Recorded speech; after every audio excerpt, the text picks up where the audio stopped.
അടുത്തതായി ഒരു duet performance ആണ് ഇശൽ യുഗ്മം റൗണ്ടിൽ. നമുക്ക് മുന്നിൽ പാടാനെത്തുന്നത് നികേഷ് ആൻഡ് സൽമാനുൽ ഫാരിസ്.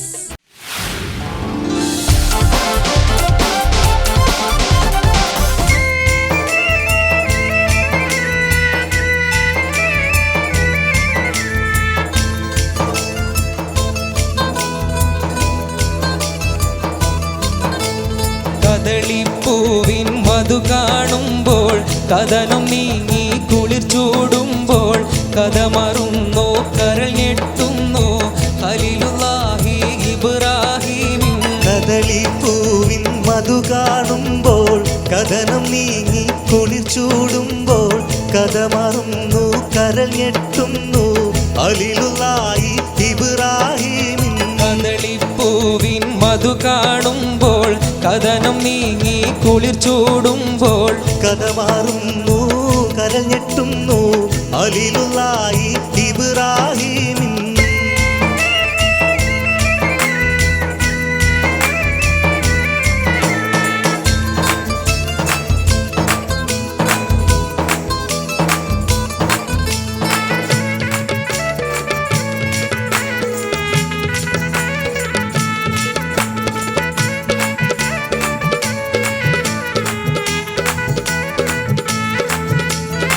കൊതിച്ചു തന്റെ ഹയാത്തിലേറെ കഴിഞ്ഞ കാലം കടന്ന കാലം കതിമായോന്റെ കുതിരത്താലെ കഴിയുന്നോരു ശിശു പൊന്നൂലേ.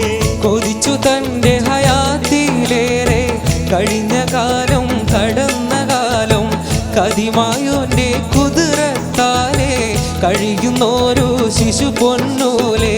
കതിർകത്തുമ്പി മണിഹാജറ കരളിൽ നോവായി പിറന്ന നൂറായി പിറന്ന കോണാ മണി പൈതലേ പിരിശത്തിൽ തേ വിളിച്ച ചേലേ.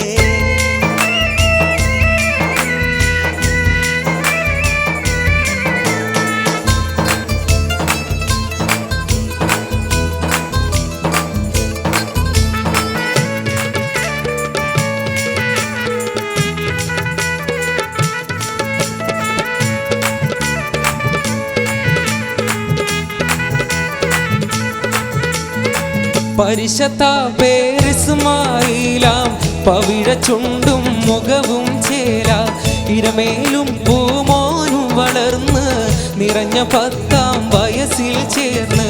പരിശത്ത പേരിസ്മായിലാം പവിഴ ചുണ്ടും മുഖവും ചേല ഇരുമേലും പൂമോനും വളർന്ന് നിറഞ്ഞ 10ാം വയസ്സിൽ ചേർന്ന്. നിറങ്ങൾ പൂത്തു കുലുങ്ങിടുന്നു നിമിഷം മാതാപിതാ കൽബിന്ന് നറുമണം കുളിരും കൊണ്ട് നറുകയും കൺകവിൽ നാറ്റുന്നു.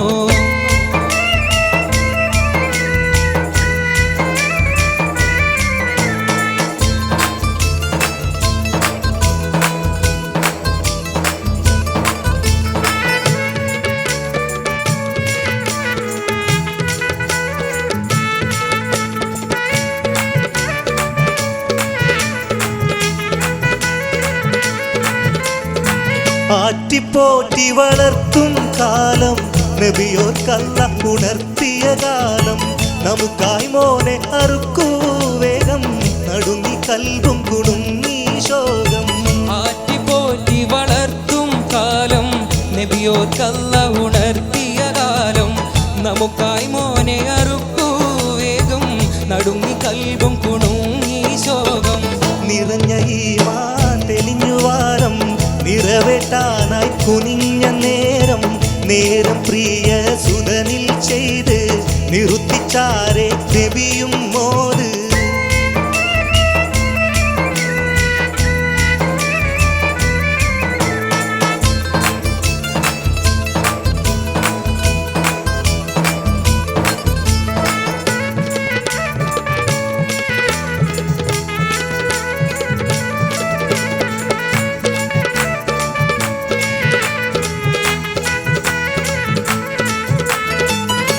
കേട്ടപ്പോൾ മകനാം ചേരി തെളിഞ്ഞു പ്രിയ പിതാവോടോതി തരക്കേടൊന്നും വരുത്തിയിടല്ലേ തനിയോനേകൽ മറുത്തിയിടല്ലേ.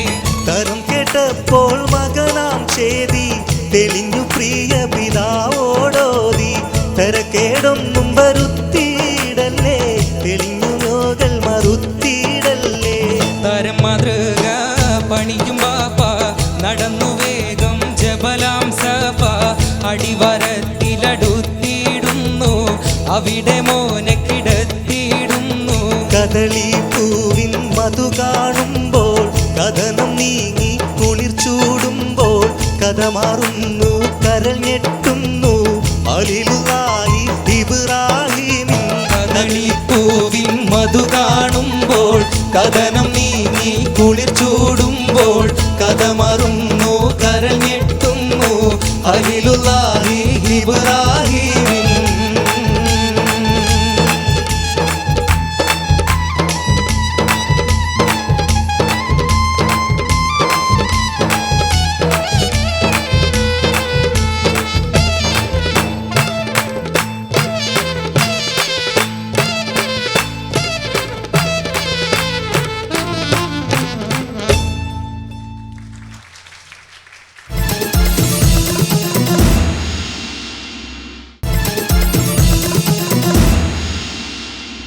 നികേഷ് ആൻഡ് സൽമാൻ അസലായിരുന്നു. നല്ല നല്ല പെർഫോമൻസ്. പിന്നെ നന്നായിട്ട് പാടി നല്ലൊരു താളമുള്ള സോങ് ആയിരുന്നു അല്ലേ? രണ്ടുപേരും ഒന്ന് നോക്കി അങ്ങോട്ടും ഇങ്ങോട്ടും നോക്കി പാടായിരുന്നു എന്ന് എനിക്ക് തോന്നി. പിന്നെ എനിക്ക് തോന്നുന്നു അങ്ങനെ ഡാൻസ് ചെയ്യാൻ പറ്റിയൊരു സോങ് അല്ല അത് അല്ലേ? എന്താണ് സൽമാൻ? ഇബ്രാഹിം നബി ഇസ്മായിൽ നബിനെ അറക്കാൻ കൊണ്ടുപോകുന്ന ഒരു കഥയാണ്. അതാണ്, അതുകൊണ്ട് നമുക്കൊരു പെർഫോമൻസ് ഇവിടെ ചെയ്യാൻ പറ്റില്ല അല്ലേ? പക്ഷെ സോങ് അസലായിരുന്നു. ഇതിനെക്കുറിച്ച് കൂടുതൽ ഡീറ്റെയിൽ ആയിട്ട് എനിക്ക് തോന്നുന്നു നമ്മുടെ ഫൈസൽ സാറിന് പറയാനുണ്ടാവും. ചോദിച്ചു നോക്കാം നമുക്ക് സാറിൻ്റെ അടുത്ത്. സർ,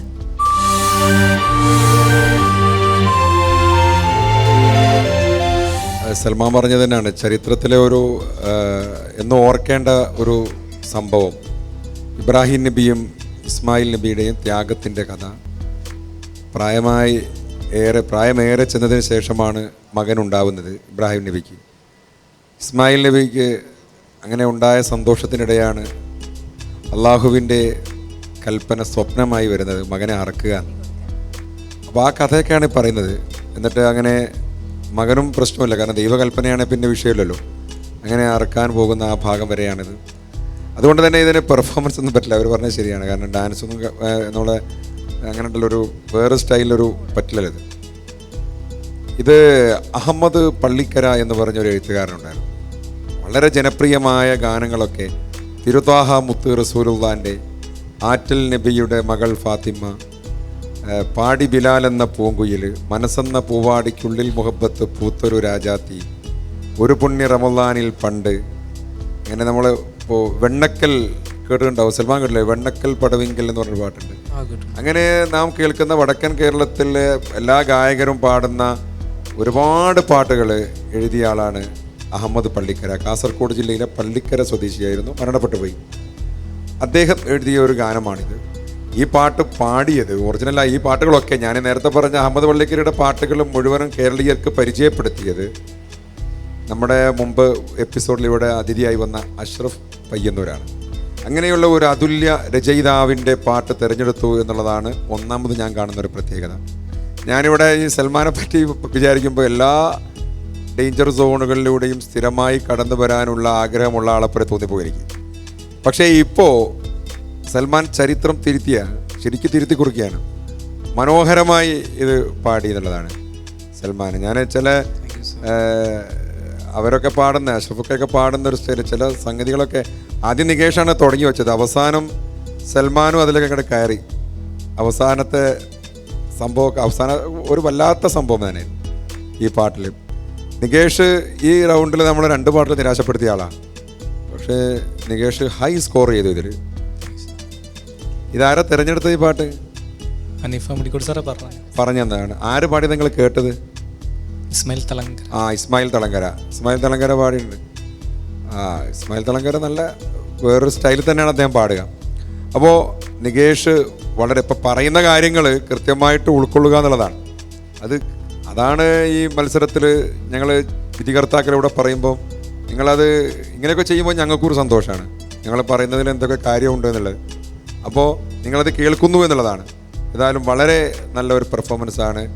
ഈ ഒരു ഇതങ്ങ് അങ്ങ് ഒരിക്കലും താഴോട്ട് പോകരുത്, ഈ ഒരു റേഞ്ച് തന്നെ മുന്നോട്ട് പോകുക കേട്ടോ. Okay, thank you sir. Shan sir. Thank you sir. Thank you, thank you. എനിക്ക് ഒന്നും പറയാനില്ല. ശരിക്കും നിങ്ങൾ തെളിയിച്ചു. നിങ്ങളും ഇനി ഒന്നും പറയേണ്ട കാര്യമില്ല, നിങ്ങളത് പ്രൂവ് ചെയ്തു. നികേഷ്, ഫൈസൽ മാഷ് പറഞ്ഞ പോലെ കഴിഞ്ഞ 2 എപ്പിസോഡിൽ ഞാൻ പറഞ്ഞിട്ടുമുണ്ട് നികേഷ് നിരാശപ്പെടുത്തി. പക്ഷെ ഇത്തവണ നികേഷ് ശരിക്കും സന്തോഷിപ്പിച്ചു. Thank you sir. എക്സലൻ്റ് ആയിരുന്നു നിങ്ങൾ രണ്ടുപേരും. സൽമാൻ മാഷ് പറഞ്ഞ പോലെ ഇന്ന് ഞാൻ ഡേഞ്ചർ സോണിൽ കയറിയിട്ടേ ഉള്ളൂ കാര്യം, അതും പറഞ്ഞാണ് സൽമാൻ വരുന്നത്. പക്ഷേ ഇങ്ങനെ ഈ ഒരു പോക്ക് പോവുകയാണെങ്കിൽ സൽമാൻ ഇനി ഒരു ഡേഞ്ചർ സോണിലും ഉണ്ടാവുമെന്ന് എനിക്ക് തോന്നുന്നില്ല കേട്ടോ. കാരണം സൽമാൻ ഒരു നേരത്തെ അപ്നാസിനെ കൊണ്ട് പറഞ്ഞ പോലെയാണ്, ശരിക്കും അറിഞ്ഞ് ഹാർഡ് വർക്ക് ചെയ്ത് ഇമ്പ്രൂവ് ചെയ്തിട്ടുണ്ട്. ആദ്യത്തെ ഒരു ഞാൻ വീട്ടിൽ റെക്കോർഡ് ചെയ്തിട്ടുണ്ട്. എനിക്ക് ആദ്യത്തെ എപ്പിസോഡിലുള്ള സൽമാൻ എനിക്കൊന്ന് കാണണം, എന്തായിരുന്നു അവസ്ഥ എന്നുള്ളത്. സൽമാനും ഒന്ന് കാണുക കേട്ടോ, നല്ലതാണ് സൽമാൻ. കാരണം എന്താണെന്ന് വെച്ചാൽ സൽമാൻ്റെ ഇമ്പ്രൂവ്മെൻറ്റ് മനസ്സിലാവും. ഇത് ഇങ്ങനെ തന്നെ പോട്ടെ. ഞാൻ ഭയങ്കര ഹാപ്പിയാണ്. Thank you sir. Thank you sir. Thank you so much. Renu ചേച്ചി. സൽമാൻ, നികേഷ്, എനിക്കൊരുപാട് സന്തോഷത്തിലാണ് ഞാൻ നിൽക്കുന്നത്. കാരണം സൽമാൻ, ഞാൻ ഫസ്റ്റ് സോങ് കഴിഞ്ഞതേ സൽമാൻ്റെ അടുത്ത് ഒരുപാട് കാര്യങ്ങൾ പറഞ്ഞിരുന്നു. അത് ശരിക്കും സൽമാൻ ഉൾക്കൊണ്ടു. അത് പിറ്റേന്ന് തൊട്ട് തന്നെ ആ കഴിഞ്ഞതിലൊക്കെ ഒരുപാട് ഇമ്പ്രൂവ് ചെയ്ത് വന്നു സൽമാൻ ശരിക്കും. നികേഷ്, ഞാൻ നല്ല എല്ലാ കാര്യങ്ങളും പറഞ്ഞു. പക്ഷെ ചില സോങ്ങിലൊക്കെ ഇനി അതങ്ങ് മാറ്റി വെക്കണം എന്ന് പറഞ്ഞതും അനുസരിച്ചു. അതാണ് ആ ഒരു സന്തോഷത്തിൽ. അതാ ഞാൻ പറഞ്ഞ ആദ്യം തുടക്കം ഞാൻ സന്തോഷത്തിൽ ഇരിക്കുകയാണെന്ന് പറഞ്ഞത്. ഞാനിവിടെ പറഞ്ഞും ചെയ്തു. കാരണം ഇങ്ങനെ പെട്ടെന്ന് അനുസരിക്കുന്ന കുട്ടികളെ തന്നെയാണ് നമുക്ക് വേണ്ടത്. കാരണം പറഞ്ഞു അത് പിടിച്ചോ എന്ന് പറഞ്ഞ രീതിയിൽ നമുക്ക് തരുന്നില്ലേ, അങ്ങനത്തെ ഒരു പെർഫോമൻസും ആയിരുന്നു ഇവിടെ. കാരണം നികേഷ് അങ്ങ് തുടങ്ങി, അപ്പോഴേക്കും ഒരു കടുകെട്ടി. പിന്നെ ഒരു ചരണം കഴിഞ്ഞ് ഒരു 3 സ്റ്റാൻസ് പാടിയല്ലോ. അതിൽ മൂന്നാമത്തിൽ നികേഷ് ഒരു എന്താ പറയാ അസാധ്യ അങ്ങനെ ഒരു സംഗതികളൊക്കെ ഇങ്ങോട്ട് പാടിയപ്പോൾ അതിൻ്റെ അത് അടുത്തത് വേണ്ടി കിടക്കുന്നു. മത്സരിച്ചിട്ട് അതാണ് ഞാൻ ഇവരോടൊക്കെ പറയുന്നത്. ചെറിയ മിസ്റ്റേക്കുകളേ ഉള്ളൂ, നിങ്ങൾക്ക് നല്ല നല്ല ശബ്ദം, പിന്നെ അതേപോലെ നല്ല വർക്ക് ചെയ്യണ തൊണ്ട, അതാണ് നമ്മൾ പറയുന്നത്. അതൊക്കെ തന്നിട്ട് നമ്മുടെ ഈ ചെറിയൊരു ഉഴപ്പലും ചെറിയൊരു ശ്രദ്ധയില്ലായ്മ കൊണ്ടൊക്കെയാണ് നിങ്ങൾ ഈ പ്രശ്നങ്ങൾ. അതുകൊണ്ടാണ് അപ്പം നമ്മളെന്ത് വടിയെടുക്കും വഴക്ക് എന്നൊക്കെ പറയുന്നത്. ഇപ്പോൾ കണ്ട അതൊക്കെ നേരെയായി. അതിൻ്റെ ഇപ്പം ഈ സോങ്ങിന് വേണ്ട അത് ഉൾക്കൊണ്ട് നികേഷ് തന്നെ അത് പാടി. അപ്പം സൽമാൻ്റെ ഇമ്പ്രൂവ്മെൻ്റ് ഉണ്ട്, നികേഷിൻ്റെ ഇമ്പ്രൂവ്മെൻ്റ് ഉണ്ട്. ഒക്കെ കൂടി നമുക്കെല്ലാവർക്കും അതൊരു സന്തോഷമായി. പിന്നെ അവസാനമാണെങ്കിൽ ഓർക്കസ്ട്ര അതിലേറെ മേളത്തിൽ അങ്ങ് പോയി.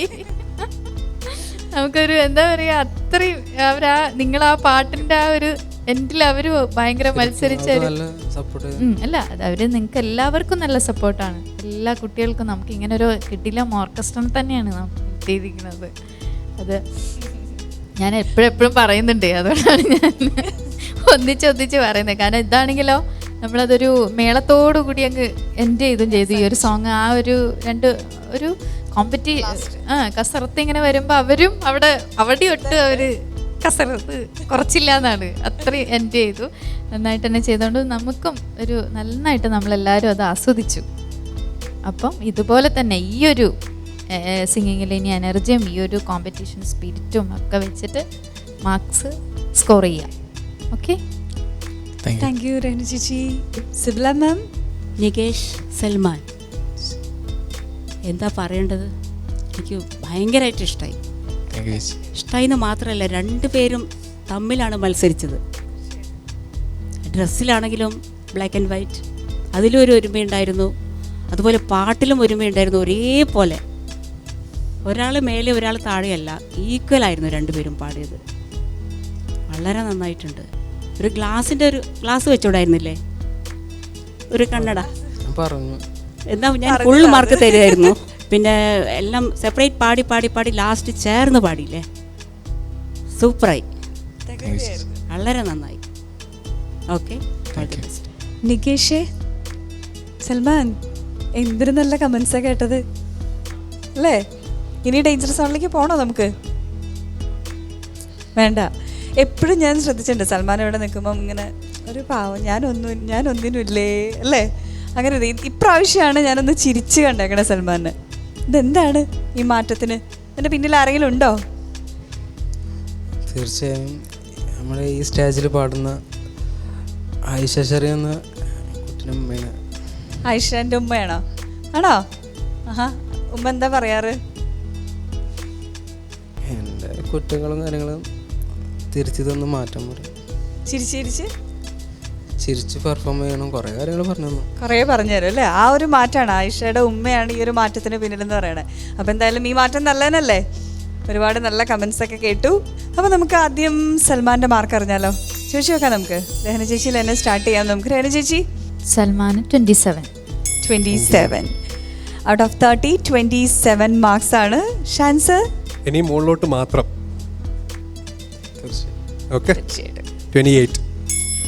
ഔട്ട് ഓഫ് 30 28 മാർക്സ് ആണ് ഷാൻസാർ നൽകിയിരിക്കുന്നത്. ഇനി നമുക്ക് ഫൈസൽ സൽമാനെ കൂടെ പാടാൻ ഒരാളില്ലാത്ത അവസ്ഥയിലും ഇത് നിലനിർത്തണം. 28.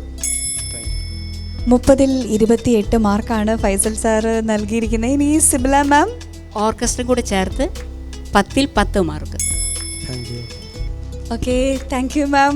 10ൽ 10 മാർക്കാണ് സിബില മാം നൽകിയിരിക്കുന്നത്. അതിൽ 9 മാർക്ക് സൽമാനുള്ളൂ, 1 മാർക്ക് നമ്മുടെ ഓർക്കസ്ട്രയ്ക്കാണ്. ഓക്കെ, അപ്പോൾ താങ്ക്സ്, 1 മാർക്കിനുള്ള താങ്ക്സ് അവിടെ കൊടുക്കണ്ടേ? ഓക്കെ, അപ്പോൾ നമ്മുടെ ടോട്ടൽ സ്കോർ വന്നിരിക്കുന്നത് 100ൽ 93 മാർക്കാണ്. ഇപ്പം ഈ നമ്മുടെ ഇതിൽ ഏറ്റവും ടോപ്പ് മാർക്കാണ് അല്ലേ? ഇനി നമുക്ക് നികേഷേ ചേച്ചി നോക്കാം. രഹന ചേച്ചി, എത്ര മാർക്കാണ് നികേഷിന് കൊടുക്കുന്നത്? രണ്ടുപേരും ഈക്വലായിട്ട് തന്നെയാണ്. പിന്നെ ഞാൻ ഇത് പറഞ്ഞ പോലെ ഒരുപാട് മാർക്സ്, കാരണം ഞാൻ അടുത്തേം കൂടി നോക്കട്ടെ. കാരണം ഈ മാർക്സ് ഒക്കെ കിട്ടിയിട്ട് ഇനി അടുത്തതിൽ എന്താ ചെയ്യണേ നോക്കണ്ടേ. കാരണം പറഞ്ഞത് അതുപോലെ അനുസരിച്ചു എന്നൊക്കെ പറഞ്ഞു. പിന്നെ അടുത്ത റൗണ്ടും ഒക്കെ വരട്ടെ, നോക്കട്ടെ. അപ്പം ഞാൻ മാർക്സ് ഇങ്ങനെ കൂടുതൽ ഇട്ട് കൊടുക്കും. അപ്പോൾ നികേഷിൻ്റെ മാർക്ക് 27. ഓക്കെ, 30ൽ 27 മാർക്ക്. ഷാൻസ്, ഇന്ന് നിങ്ങളുടെ ദിവസമാണ്. നികേഷിന് എൻ്റെ മാർക്ക് 28.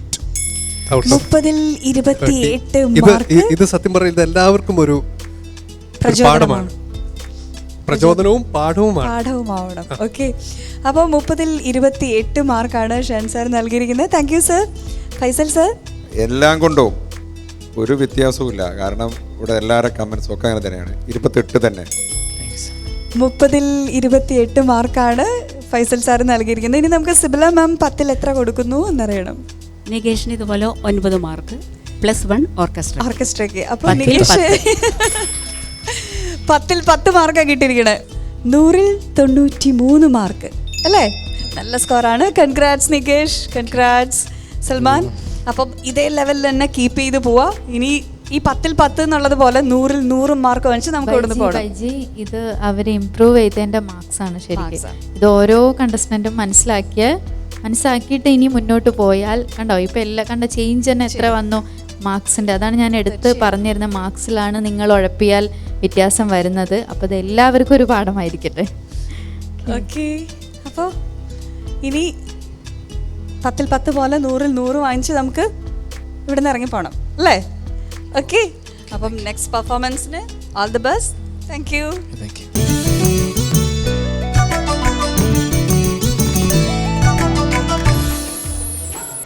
നികേഷ് ആൻഡ് സൽമാൻ ബ്ലാക്കും ഒക്കെ ഇട്ട് തകർത്ത് പെർഫോം ചെയ്തിട്ട് വരല്ലേ?